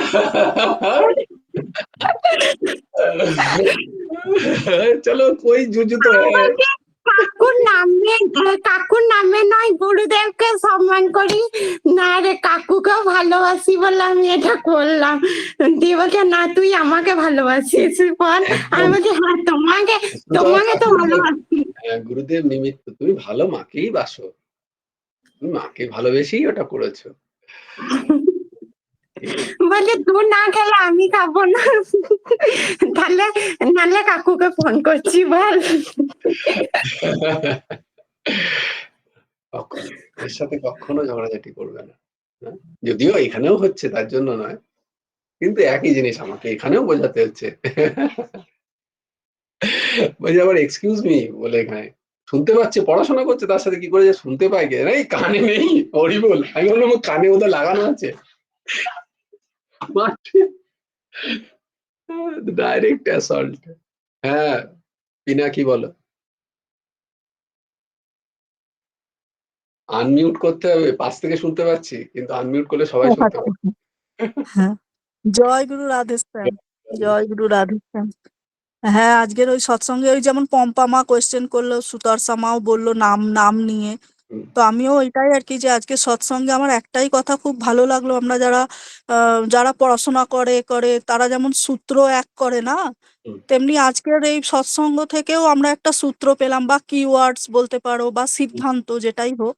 হুম, তো সে যে গুরুদেব বলেছেন যে নাম করা কর্তব্য, হুম, এইটা যদি আমরা লিখে রাখি তাহলে বাহ, আমাদের মনে বাহ, হয়, আমি যেমন সেদিনেও বলেছিলাম যে বাহ, আমরা যখনই সৎসঙ্গ শুনি, যেমন আজকের সৎসঙ্গ শুনে মনে হলো আমার যে আমি আজকেও খুব নাম করব, নামটা কেন হুম, হচ্ছে না আমার, এরকম মনে হলো বিভিন্ন তোমার কথা শুনে বা এ করে। যাই হোক, তো গুরুদেবের তো আজকের এই কথাটা আমি মানে ইয়ে করতে চাই যে আমাদের বড় বড় করে ঘরে মানে ঢোকা বেরোতে যেখানে আমাদের সব সময় চোখ যায়, সেখানে যেন আমরা লিখে রাখি যে গুরুদেব বলেছেন নাম করা কর্তব্য। এইটা আর কি বলতে চাইছি। যেমন আমার যা খাওয়া, যেমন হচ্ছে, যে চিন্তনটা হ্যাঁ, সেরকমই চলছে। যেমন আমি বলছি যে শুক্লাদি, যে আমি যখন নিঃশ্বাস প্রশ্বাস নিচ্ছি, সেখানে কি কোনো আশা থাকে আমার? আমি এত নিঃশ্বাস প্রশ্বাস নিলাম, তাহলেও কেন বুকে আমার আরো নিঃশ্বাস যাচ্ছে আমার, না, আমার কর্তব্য, আমাকে বাঁচতে হলে আমাকে নিঃশ্বাস প্রশ্বাস নিতে হবে, আমাকে খেতে হবে, আমাকে শুতে হবে, তেমনি আমাকে নামও করতে হবে। তাতে আমার কি হচ্ছে না হচ্ছে আমার যাওয়ার দরকার নেই, আর হচ্ছে জানবে। যদি দৃঢ় বিশ্বাস হয়, সেদিনও বলেছি, আবার বলছি, একটা নাম রাধা তো অনেক দূর, আবার তুই দূর কি বাদ অনেকদিন পরে এসছে, শুধু রাধা মনে করে রা বেরোচ্ছে, তোমার হচ্ছে জানবে। হ্যাঁ, সেইটাই মানে আমরা যারা সদ্গুরুও পেয়েছি তাদের তো এই এই দৃঢ় মানে এই বিশ্বাস। শরীর নষ্ট করা তো একদমই মানে আমার উচিত সময় নয় নষ্ট আমাদের। করা একেবারে উচিত সময় নয়। নষ্ট করা আমি আমাদের প্রত্যেককে উচিত যে সাজেস্ট আগে নাম মানে ওইটাই সূত্র দিনরাত মানে আমরা কদিন এইটাই প্র্যাকটিস করি যে আমাদের ইয়েস, নাম করা নাম, কর্তব্য। নাম, নাম। আচ্ছা নাম হচ্ছে না যখন আমি পড়ছি তখন তো আমি নাম করতে পারছি না। পড়াশোনাটা গুরুদেবের। পড়াশোনাটা গুরুদেব, হ্যাঁ। রান্না করছি পাচ্ছি না, নাম হচ্ছে না। রান্না করাটা আমি গুরুদেবের জন্য করছি। কেন? এই রূপে গুরুদেবই এসছেন। আমার মা, আমার পিতা, আমার কন্যা, আমার পুত্র, আমার স্বামী। তিনি গুরুদেবই। এত এত কষ্ট দেখতে পাও না? এটা চাইছো, ওটা চাইছো। না, না, না। তার প্রসন্নতা হলে আমারই ভালো লাগবে। গুরুদেব প্রসন্ন। खींच के कुछ नहीं करना और भजन হয়ে গেল। बुरी आदत छोड़ दो तुम हो गया भजन हो गया भजन तुम्हारी हो गया भजन एक्सटेंड করলে গান তো না তাই না बुरी आदत छोड़ दो तुम इतना बुरी आदत है छोड़ो छोड़ो धीरे धीरे तुम्हारा भजन हो गया ঠাকুর সেবা হয়ে গেল তুমি তোমার বাজে স্বভাবগুলো ছেড়ে দাও হ্যাঁ बुरी आदत छोड़ दो तुम हो गया भजन কখনো এসে ছেলে বলল কিছু স্বামী এসে কিছু বলল আমি সেদিন রাগ করলাম না আমার ভজন হয়ে গেল কেন হলে জানো আমার গুরুদেব সেদিন প্রসন্ন হয়ে গেল আর মিলিয়ে নিও যেদিন এই মনটা কোনো রিটেলিয়েট করবে না নিজের অহংকে পুষ্ট করবে না নিজেকে প্রতিষ্ঠা করবে না সেদিন আনন্দ ধরে রাখতে পারবে না মিলিয়ে নিও এই কথা এই দাসের একটা অদ্ভুত আনন্দ পাবে অদ্ভুত আনন্দ যে আনন্দের কোনো সোর্স নেই ওইটাই হচ্ছে সিদ্ধ মহাপুরো ওই স্থিতিতে চলে যান তুমি যে স্থিতি একটুখানির জন্য অনুভব করছো মহাপুরুষরা ওই স্থিতিতেই চলে যান তুমি বুঝতে পারবে yes I also can do that আমি যদি একটুখানির জন্য অনুভব করতে পারি তাহলে আমি সর্বক্ষণের জন্য অনুভব করতে পারবো ওইটাই আনন্দ ওইটাই ভগবান ওই ওইটুকু ওই স্থিতিতে এসছেন গুরুদেব প্রসন্ন হয়ে গেছে এরপরে বলবে রমাদি এই আর পরে বেরোবে আর বাড়াবো না কিন্তু অনেকক্ষণ বলো দিদি রমাদি বলো আনমিউট করো আগে আচ্ছা, জয় গুরু রাধেশ্যাম। জয় গুরু রাধেশ্যাম বলছি যে পম্পা যে কথাগুলো বললো বা হুম, শর্মিলা ওই কথাগুলোই বললো যে আমাদেরকে নাম করতে হবে, চুপ করে থাকতে হবে, যে গুরুদেব বলছেন হ্যাঁ আমার অন্যায় হয়েছে, ভুল হয়েছে, এটা চুপ করে থাকতে হবে, তখন আমাদের মনটাকে চেঞ্জ করে নিতে হবে। তা আমি বলছি যে এইরকম ক্ষেত্রে আমি অনেক সময় দেখেছি মানে আমি চুপ করে গেলাম মানেই ওরা ভাবলো দোষটা সম্পূর্ণ আমারই, মানে আমি দোষ দোষ করেছি আর আমারই ভুল হয়েছে। কিন্তু সব সময় তো চুপ করে থাকা যায় না, তার ক্ষেত্রে কি নিয়ম? ওরা যে ভাবলো সেটা তুমি কি করে বুঝলে তাহলে তুমি অন্তর্যামী হয়ে গেছো বলতে হয় না, ভাবলাম মানে কি এগুলো তো ওরা বাজে যে বাজে ভাবলো যে না। তুমি দোষী এটা তুমি বুঝলে কি করে তাদের আরো কথাবার্তায়, তাদের আচার আচরণে না মানে তার মানে তাদের সমস্ত কথাগুলো তুমি শুনছো তখনও তোমার মন এখনো তুমি মন সেই জায়গায় আসেইনি তোমার মন এখনো বলছে জবাব দে জবাব দে জবাব দে আমি কি বললাম দাসী হয়ে যাও সেখানে দাসীর কোনো সে নিজেকে তুমি ধরো তোমার তুমি ভাবো তোমার একজন দাসী আছে বা দাস আছে তুমি তাকে অ্যাকিউজ করছো সে তোমার মুখে মুখে চোবড়া করছে তোমার ভালো লাগবে না এটা মনে হবে যে সে যদি চুপ করে থাকে পরে যদি তোমার মনে হয় তোমার এক সময় না এক সময় তো তুমি বুঝবেই যে দোষটা তার ছিল না তখন কি হবে অনেক অনেক সময় চুপ করে থাকা তো অন্যায়কে প্রশ্রয় দেওয়াও হয়। না না তোমার যেখানে বলার কর্তব্য তুমি নিশ্চয়ই বলবে অন্যায় কি ন্যায় সেটা বিচার করার দায়িত্ব তুমি কোত্থেকে পেলে কি ন্যায় কি অন্যায় তুমি কি করে জানবে কোনটা ন্যায় কোনটা অন্যায় তোমার কাছে যেটা আসছে সেটা নিশ্চয়ই তাকে, সেটা যদি তোমার কাছে আসছে নিশ্চয়ই, কিন্তু এই জগতে কি ন্যায় কি অন্যায়, সব থেকে বড় অন্যায় কি জানো মা? আমি যদি বলে দিই এক্ষুনি তোমার সমস্ত অন্যায় দৃষ্টি চলে যাবে। বলবো? সব বলো। থেকে অন্যায় তুমি তোমার প্রতি করছো। লিখে নাও সবাই, যদি না লিখতে পারো, না বুঝতে পারো, লিখে নাও, পরে বিচার করবে এই কথাটাতে। কেউ তোমার প্রতি কোনো অন্যায় করে না, জানবে। যদি কেউ ব্যবহার খারাপ করছে, তোমার প্রতি কোনো দুষ্ট ব্যবহার করছে, তোমার প্রারব্ধে সে তোমার প্রারব্ধকে ভোগ করাচ্ছে। দৃষ্টিকোণ বদলাও যদি নিজেকে আধ্যাত্মিক স্তরে উপরে নিয়ে যেতে চাও। কাকে বলছে? আমি বারবার বলেছি না, গীতার ক্লাসগুলো শোনো, গীতায় বলছেন ভগবান এই সবকিছু যা বলছি সব গীতা থেকে পাওয়া। ভগবান কি বলছেন? তোমার স্বয়ংকে কেউ টাচও করতে পারে না। তাহলে কার প্রতি অন্যায় করছে সে? তোমার শরীরের প্রতি। সেই অন্যায় নয়, সেটা তোমার প্রারব্ধে ছিল, সেটা ভোগ করাচ্ছে সে। যদি এইভাবে ভাবো, সহ্য করে নাও। কোন অন্যায়, কোনটা ন্যায় কোনটা অন্যায় আমরা কি করে জানবো? আমাদের জানার ক্ষমতা নেই। আর সব থেকে বড় অন্যায় আমি আমার প্রতি করছি, জগৎ আমার প্রতি কোনো অন্যায় করতে পারে না। আমি কে সেটা আগে জেনে নি। আমি তো নিজেকে শরীর ভেবে নিয়েছি। ওই যে রমাদি যেটা বলছে, দেখো কাঁচা আমির স্থিতিতে আমি রমা হালদার, আমি কারোর মা, আমি কারোর প্রতিবেশী, আমি কারোর সেই সব, আমিটা কোনটা? আমি শরীর। তাই জন্য রমাদি ভাবছে, দিদি ভাবছে যে আমাকে দোষারোপ, আমি দোষী এটা ভেবে নিল। কে দোষী? রমা হালদার দোষী। রমা হালদার বলে কেউ আছে নাকি? রমা হালদারের যা বয়স, তার ওই বয়সের আগে রমা হালদার বলে কেউ ছিল?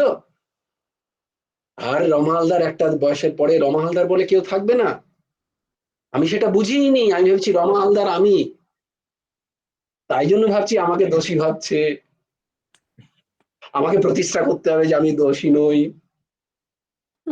রমা হালদার দোষী নয়। এর অনেক উদাহরণ দিয়েছি তোমাদের, একটা না অনেক উদাহরণ দিয়েছি, আবার উদাহরণ দিচ্ছি। একজনের ওরকমই হয়েছিল, সিদ্ধ মহাত্মা বৃন্দাবনের, সত্যি ঘটনা বলছি, কোনো বানানো ঘটনা নয়। তিনি বলেছিলেন আমার স্কুলে এরকম হয়েছিল। আমি ছোটবেলা থেকে একটাই কথা শুনে নিয়েছিলাম কোন এক সৎসঙ্গে, যে নিরন্তর নাম করতে হবে, কোনো সময় ব্যয় করলে চলবে না। তো স্কুলেও আমি তাই করতাম, পড়াশোনাও করতাম, আমার নামও চলতো আমার। দিয়ে একদিন কি হলো, স্কুলে আমাকে হঠাৎ একদিন একটা ছেলের 50টা টাকা, খুব বড় লোকের ছেলে, তার 50 টাকা, সেই সময় 50 টাকা মানে অনেক দাম, আজ থেকে প্রায় 30 বছর 40 বছর আগেকার কথা বলছি। তার 50 টাকা হারিয়ে গেছে। তো কে একজন বলে দিল, যেহেতু আমি চুপচাপ থাকতাম, কিছু বলতাম না, কারোর সাথে কোনো মেলামেশা করতাম না, অত নিরন্তর নাম করতাম, আমাকে দেখিয়ে দিল। দিয়ে টিচার এসে বললো, এই তোর কাছ থেকে 50, সত্যি ঘটনা বলছি, তোমরা উদাহরণ নিয়ে নিও ঘটনার, এই তোর কাছে 50 টাকা আছে, দে বার কর। আমি বললাম, স্যার আমার কাছে নেই কোনো পয়সা, আপনি খুঁজে দেখে নিন, আমার কাছে কোনো পয়সা নেই, আমি নিইনি ওর পয়সা। বলে, স্যার শুনলেন না, বারবার বললেন, তারপরে পেটাতে লাগলেন। আমি 3-4 বার বললাম স্যারকে, স্যার আমি নিইনি, হাত জোর করে, কিন্তু স্যার শুনলেন না, আমাকে প্রচন্ড মারলেন। আর আমি চুপচাপ, তারপরে আর কিছু নয়, ব্যাস, তারপরে আমার মনের মধ্যে নাম লাগতে লাগলো, ছড়ির ঘা আমার লাগছেই না কিছু। ওই রকম ছড়ির ঘা দেখে একজন যে দেখেছে 50 টাকা কে নিয়েছে, সে আর না থাকতে পেরে বলেছে, স্যার ও নির্দোষ, ও নেয়নি, এ নিয়েছে। কারণ বুঝতেই পারছো সেই সময় ইগো গুলো এত হাই থাকে, আমরা সত্য কথাটা বলতে পারি না। কিন্তু সেই ছেলেটা আমার কষ্ট দেখে না থাকতে পেরে সে স্যারকে বললো, স্যার আপনি দেখুন ওর ব্যাগে আছে টাকা, ও নেয়নি স্যার। আর আমার উপর একটা জেলাসি ছিল, কারণ আমি কারোর সাথে পাশে থাকি না কোনোদিন। স্যার খুঁজে সঙ্গে সঙ্গে তার কাছে গেল, খুঁজে দেখতে পেলো ব্যাগের ভেতরে টাকাটা আছে। তারপরে স্যারের যা কান্না, যা মানে যা অনুশোচনা, আমাকে ডেকে পাশে বলছে যে তোকে এত মারছিলাম, তুই কিচ্ছু বলছিলি না। বললাম তখন, স্যার মাস্টারমশাই আমি আপনাকে বলেছিলাম, সত্য কথা বলেছিলাম, কিন্তু যখন আপনি মারতে শুরু করলেন, আমি তখন এইভাবে ভাবলাম এটা আমার প্রারব্ধ, নাহলে আপনি কেন মারবেন আমাকে। আমি তখন দেখলাম সময় নষ্ট করে লাভ নেই, আপনাকে বোঝানোর জন্য সময় নষ্ট করে আমার লাভ নেই, আমি নামে চলে যাই। ঠাকুর আপনার রূপে এসে এই প্রারব্ধ ভোগ করাচ্ছেন, চুপচাপ ভুগে না। আমি বলছি না এটা সবসময় করা, খুবই উচ্চ স্থিতি, কিন্তু এটা যদি করতে পারো লাইফে, लग गया बेड़ा पार तुम्हारा इसी संसार में रह के এই সংসারের মধ্যে থেকেই যদি করতে পারো এটা তাহলে তুমি এই সংসার থেকে বেরিয়ে গেলে, আর যদি না করতে পারো তাহলে ফাঁসলে। আমি অন্য কাউকে বলছি না, গীতা ক্লাসে এসছো তাই বলছি।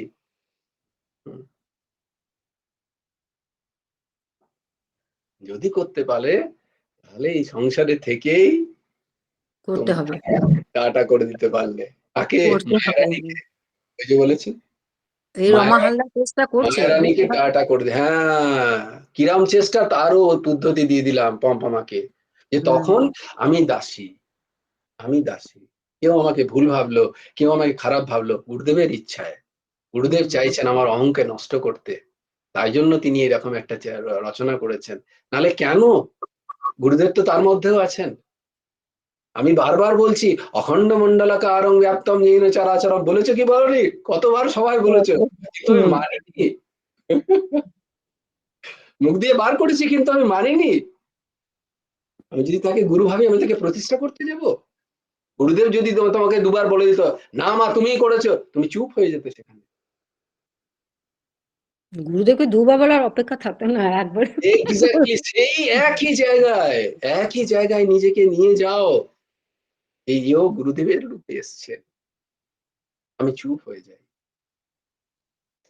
এটা হচ্ছে গুরুদেবেরই কোন লীলা। জয় গুরু রাধে শ্যাম। এইভাবে মনকে তৈরি করতে। মনটা খারাপ হয়ে যায় তো, নিজে তো চেষ্টা করছি ওই যে মন কেন খারাপ হচ্ছে? কারণ মনকে আমি নিজের মনে করেছি, মনকে আমি মনে করছি। যে তুমি নিজের মনকে বিচার করছো না, তুমি অন্যদের বিচার করতে যাচ্ছ। তখন তোমার মনকে তুমি বিচার করো, তখন নিজেকে নিয়ে বসো। তুমি তখন অন্যর কথা ভাবছো, তাদের ব্যবহারের কথা ভাবছো, এবং শুধু তাদের ব্যবহারের নয়, তোমার তাদের প্রতি কি ব্যবহারের আশা আছে সেই আশা নিয়ে ভাবছো। তার মানে আমার স্থিতি তো অত্যন্ত কাঁচা স্থিতি, আমার এখনো আশা আছে এদের প্রতি। আমি এখনো ভাবতে পারিনি যে এরা কর্ম সম্বন্ধে আমার সাথে জড়িত। হ্যাঁ, জড়িত। এরা কেউ আমার নয়, কারো কেউ নই কো আমি, কেউ আমার নয়। শুধু বলেছি, ভাবতে পারি। জয় গুরু রাধে শ্যাম। খুব বড় কথা কিন্তু এটা, দেখো গানটার মধ্যে কি বিশাল বড় একটা কথা লুকিয়ে আছে, কিন্তু আমাদের মন ওখানে যেতে হবে, তবেই ওইটাই হচ্ছে সমত্ব বুদ্ধি, যোগ আর উড়োর অবস্থা। করতে পারছি কোথায়? চেষ্টা করতে হবে। শুক্লা দি লাস্ট, হায় দিদি। বলো, জয়গুরু, জয়গুরু রাধেশ্যাম, জয়গুরু রাধেশ্যাম। বকো না, যদি না বকো না তাহলে না, হরিবল হরিবল হরিবল, হরি বাপরে। না না, বকাটাও যে এটা তো ভাইয়ের জন্য না। বকো, বকাটাও জরুরি, তোমার বকাটা সংশোধনের জন্য। বকো হ্যাঁ, বকো বকা। বকাটা শুদ্ধ একমাত্র যে যার বিয়ে বকা খাচ্ছে তার জন্য, আমার জন্য নয়, জানবে। না, তোমাকে তো গুরুদেবই বলাচ্ছেন আমাদেরকে। হ্যাঁ, জানবেন গুরুদেবই উত্তর দিচ্ছেন। এইটা জানতে পারলে এই দাস বেঁচে যায়, আর কিছু নয়। হ্যাঁ, বলো বলো। একটা আমি লিখেছিলাম, হুম, আশার পাশে, তোমার গীতা ক্লাস থেকে যেটুকু বুঝে খানিকটা, আশার পাশে বেঁধেছো যাদের, দাও গো ছেড়ে দাও, মুক্তি দিলে মুক্তি পাবে, এইটি বুঝে নাও। হুম, তোমার চাওয়া পাওয়ার ফাঁসে ওরা যে হাঁস ফাঁস, বাহ, ওই ফাঁসটি দাও গো কেটে, বুক ভরে নাও শ্বাস। অদ্ভুত। চাওয়া পাওয়ার ছাড়লে হিসাব, রইলো বাকি কি, মিটে যাবে ভেদ তুমি আমি, অসীম শান্তি ফ্রি। বাবা, এক্সেপশনাল, এক্সেপশনাল, দারুণ দারুণ দিদি, দারুণ। আমি রেগে যাবো কেন এর মধ্যে? আমি এটাই বলতে পারি, তোমার শ্রীচরণে অনুরোধ করতে পারি, যেটা লিখেছো সেটা it is to be practised. আমি যেটা মনে আমার এসছে, যেটা আমার হয়েছে, সেটাকে আমি বোধ করি, সেটা জ্ঞান, তারপরে সেটা নিদিধ্যাসন, সেটা প্র্যাকটিসে নিয়ে আসে। আমি ছাড়তে শিখি, ছাড়তে শিখি। তাই জন্য দেখো কি হয়, আমি এই জন্য বলছি, আমার অপরাধ নিও না, আমার সেই ক্ষমতাও নেই, খুব উচ্চমানের সবার কাছ স্থিতি। যারা কবিতা লেখেন বা যারা কাব্য লেখেন, বা যারা বিভিন্ন জায়গায় বিভিন্ন পরিস্থিতিতে আছেন, খুব উচ্চ স্তরে আছেন, তারাও কিন্তু রাগোদ্দেশ থেকে বেঁচে নেই। তারাও কিন্তু রাগোদ্দেশের মধ্যে জড়িত হয়ে আছেন। কেন? কারণ তাদের সৎসঙ্গ নেই, নাম নেই, তারা নিজেদের বিচার নেই, তাদের এইসব কবিতা বেরোয় অপরের বিচার থেকে। দেখতে পাবে নিজেরা, যদি সৎসঙ্গ ঠিক হয়, তোমরা ইন্ট্রোস্পেক্ট করতে পারবে তাদেরকে। তারাও কোনো রাগ, কোনো মমত্ব বুদ্ধি, নিজেদের কোনো লসে তারা ডিপ্রেসড হয়ে যাচ্ছে। কেন? কারণ তাদের মনটা তৈরি হচ্ছে না, মনের কথা লিখছে তারা। এরকম আমি একজনকে জানি, তাকে প্রশ্ন করেছিলাম ক্রস কোশ্চেন, সে তার ধরাতল থেকে লিখেছে, আমি আমার ধরাতল থেকে তাকে প্রশ্ন করে গেছে আটকে। না, আমার প্রশ্ন হচ্ছে সেটা নয়, আমার প্রশ্ন হচ্ছে তাকে আটকানো নয়, আমার প্রশ্ন হচ্ছে তোমার মনের স্থিতি হচ্ছে এই যে অহমের স্থিতি থেকে আমার কবিতা বেরোচ্ছে। অবশ্যই এটাকে প্র্যাকটিস করো, এটা তুমি লিখেছো সেটাকে প্র্যাকটিস করো, দ্যাট ইজ ভেরি টাফ, ওটা অতটা সোজা নয়। আমি বোঝাতে পারছি দিদি? হ্যাঁ ভাই, জয়গুরু রাধেশ্যাম। ওই শুক্লাদিকে হ্যাঁ দিদি, হ্যাঁ হ্যাঁ ও হ্যাঁ, আচ্ছা, শুনুন, আচ্ছা। অবশ্যই। এটা প্র্যাকটিস করতে হবে। এটা প্র্যাকটিস করলেই দেখবে আস্তে আস্তে যেটা চাইছো সেটা কিন্তু পাবে, তুমিই পেতে পারো সেই আনন্দের সন্ধান, আনন্দের সিন্ধুতে তুমিই ডুবতে পারো। জয় গুরু রাধে শ্যাম, জয়গুরু রাধে। জয় জয় শ্রী রাধে, রাধে শ্যাম শ্যাম শ্যাম রাধে রাধে, রাধে কৃষ্ণ কৃষ্ণ কৃষ্ণ রাধে রাধে। ভজ গুরু হেমন্ত দেব রাধে শ্যাম, জপ হরে কৃষ্ণ হরে রাম। जय जय श्री राधे, जय जय श्री राधे, जय जय श्री राधे। हरि बोलो, हरि बोलो, हरि हरि बोलो। जय गुरुदेव, जय गुरुदेव, जय गुरुदेव। জয় জয় পরমহংস ঠাকুর শ্রী শ্রী হেমন্তদেব। জয় গুরু রাধে শ্যাম, শ্রী গুরার্পণমস্তু, শ্রী হেমন্ত দেবার্পণমস্তু। জয় গুরু রাধে শ্যাম। সবাই ভালো থেকো, সুস্থ থেকো, সুন্দর থেকো। জয় গুরু রাধে শ্যাম। মানে এইবার আমাদের সৎসঙ্গ